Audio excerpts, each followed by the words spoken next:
नमस्कार मित्रांनो, श्री विनायक ज्योतिषच्या या भागात आपले सहर्ष स्वागत आहे. मित्रांनो, 2 जून 2026 रोजी गुरुग्रहाचं भ्रमण त्यांच्या उच्च कर्क राशीतून वर्षभर म्हणजेच 25 जून 2027 पर्यंत होणार आहे. आजच्या या भागात आपण पहिल्या मेष, वृषभ आणि मिथुन या 3 राशींना मिळणाऱ्या फलादेशाचा विचार करणार आहोत. राशीचक्रातली पहिली रास आहे मेष रास. मेष राशीला गुरु महाराज कर्क राशीतून म्हणजेच चतुर्थ स्थानातून भ्रमण करणार आहेत. चतुर्थ स्थान वास्तू, जमीन, स्थावर मालमत्ता दर्शवते. मेष राशीच्या व्यक्तींना वास्तू संबंधित गोष्टींमध्ये गुंतवणूक होऊ शकते. घरात एखादा धार्मिक कार्यक्रम आयोजित केला जाईल. गुरुजनांचा, धार्मिक आध्यात्मिक क्षेत्रातील व्यक्तींचा सहवास लाभेल. दूरवरचा प्रवास होईल. परदेश प्रवासाच्या संधी उपलब्ध होतील. विद्यार्थी वर्गांना शिक्षणाच्या निमित्ताने प्रवास होईल. उच्च शिक्षणाचा लाभ होईल. तीर्थयात्रा घडून येतील. नोकरी व्यवसायाच्या बाबतीत मात्र त्रास, मनस्ताप सहन करावा लागेल. वयस्कर व्यक्तींसाठी खर्च होईल. अपचन, पोटाचे विकार संभवतात.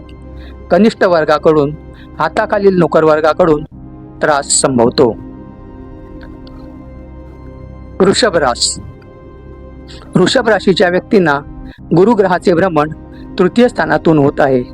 तृतीय स्थान कम्युनिकेशनचे स्थान आहे. अंतर्मनाचा संबंध तृतीय स्थानाशी येतो. या व्यक्तींना काही वेळा अंतर्मनातून पुढे घडणाऱ्या घटनांचा अंदाज येऊ शकतो. सूचक स्वप्ने पडतील. बोलण्यात स्पष्ट वक्तेपणा वाढेल.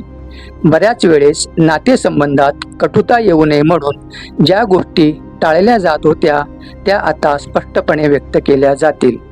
धार्मिक ग्रंथाचे वाचन, पारायण केले जाईल. कुटुंबापासून दूर राहावे लागेल. भाड्याच्या घरात राहण्याचा योग येईल.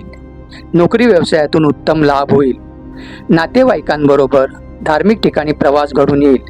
भावंडांबरोबर मतभेद संभवतात. मिथुन रास. मिथुन राशीच्या व्यक्तींना गुरुग्रहाचे भ्रमण द्वितीय स्थानातून म्हणजेच धनस्थानातून होत आहे. हे भ्रमण मिथुन राशीच्या व्यक्तींना अतिशय लाभदायक ठरेल. नोकरी व्यवसायातून नवीन संधी उपलब्ध होतील. प्रमोशनचे योग येतील.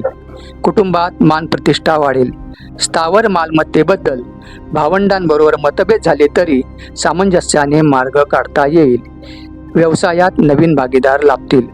नवीन घर, जागा खरेदीचा योग येईल.